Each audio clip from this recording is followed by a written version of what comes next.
And all we were trying to make the point was about maintaining good posture with your shoulders back and the rear deltoids pulling back. But as you step back, move from your core or centre, transferring your weight. Always try and keep weight on the back foot, your shoulder well back, and if you're taking your arm out to the side, imagine you have a virtual partner.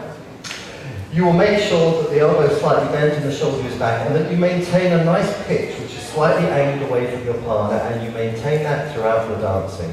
Okay, we spoke about that. We then spoke about, I'll try and remember because there was so much, the tension that's used. We start close to our partners, we just use a little bit of what's called compression, just pushing gently away. And then we end up with static tension. This is called non-zero tension.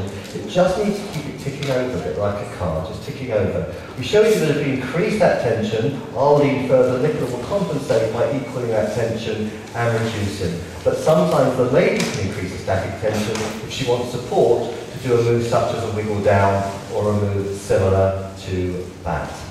Good. We then talked about ladies' footwork, and we explained that ladies, and men as well in fact, that when you turn to your right, it's like doing half a spin. You're putting your weight on the right, you bring the left foot parallel, and you step back on the same foot. If I was doing a whole spin, for example, I bring the feet all the way around and step back.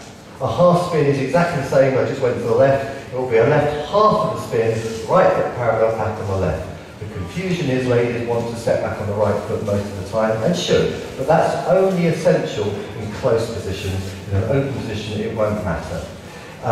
We then spoke about the guys' footwork as well. We mentioned that to make the dancing a little more interesting, you can add a triple step foot back, triple step footwork as you take a step back, and I'll just show you that. Doesn't matter which foot you triple step on, triple step just makes the dance a little bit more interesting. And we also showed you that on twist out you could add the ronde, which is nice and slow. We used the open first move, a bluesy first move, to demonstrate all of this. So it was a triple step in a ronde, arch. I'm just transferring my weight here. I did not need to take a step back. And now we're both using the step and turn footwork pattern. Lady to left, guys to the right. Bring the feet parallel and making sure that our shape and our posture is always maintained throughout.